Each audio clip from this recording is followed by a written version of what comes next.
Hello biology class, this is a little bit different video. This is going to walk you through using the Punnett Squares. We are going to do a few different examples, and you can see I've got my document camera set up and actually working now, which is good. So let's go ahead and get started. So the first one here is going to be a homozygous cross with a dominant and a recessive. So as always, we're going to draw our basic layout, and these don't really have to be super nice and organized. This is going to be you putting your work together so that you can figure out what is being shown, right? And usually we're going to take our first one and put it on one side, and our second one put it on the other. As long as you keep these different, you're fine, all right? So I'm going to put my dominant on the left and my recessive on the top. Remember that the general nomenclature is to have the father on top and the mother on the side. I don't care, all right? We're just going to put these together. And now we're going to take one of each and put it there. So the dominant from this side and the recessive from that side, bang. Do that again for the others, and you've completed your cross. That's all you have to do. So note that while both of these were homozygous, all four of these are heterozygous because they got one copy from each parent. All right, a heterozygous cross, so now we've got a dominant showing, right? The phenotype is going to be the same as that one, but the genotype is different. So set this up again. And because they are the exact same genotypes, it won't really matter where you put them, as long as you put the first one up here and the second one down here, first one up here, second one over there. So again, we're going to combine these. So the dominant alleles combine to make a homozygous dominant. But over here, we're going to have a different combination.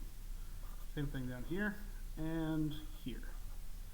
Okay, so you'll note that we've got a homozygous dominant and a homozygous recessive with two heterozygotes. We talked about this. This is expected, right?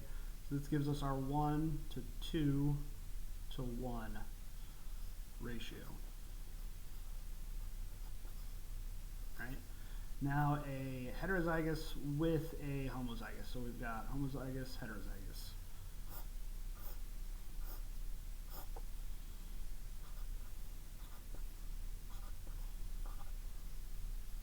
And set them up and start combining. We're going to keep doing the same pattern, right? So this time we've got a 50% dominant with a homozygous allele, right? Double A with capital letters. And then over here we've got capital A, lowercase a, capital A, lowercase a. So these are our heterozygous. So this is a 50% dominant, homozygous, 50% heterozygous. It's still the same phenotype though, right? All four of these are going to have the same phenotype of whatever this capital A stands for. So this is a 2 to 2 or a 1 to 1 ratio. I don't care which one you put. Really, you should be putting 1 to 1, but if you leave it at 2 to 2, I'm okay with that. All right. Just to show you how it's a little different if we use a recessive allele instead of a dominant allele. Let's set up this cross.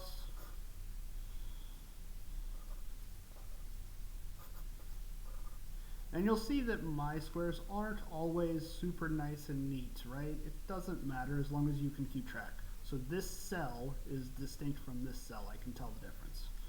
So this allele plus that allele, this allele plus that allele, same thing. All right, so in this instance, we still have 50% heterozygous, 50% homozygous, but now we have two different phenotypes, right? We've got a 50% phenotype with the dominant and 50% with the recessive. So this is still a 1 to 1 ratio for the genotype and the phenotypes. All right, so now let's get a little bit more complicated. We can do multiple alleles at the same time.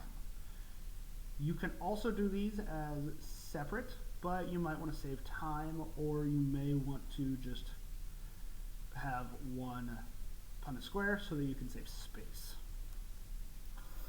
So we know that it's dominant, capital A, dominant, lowercase b, right?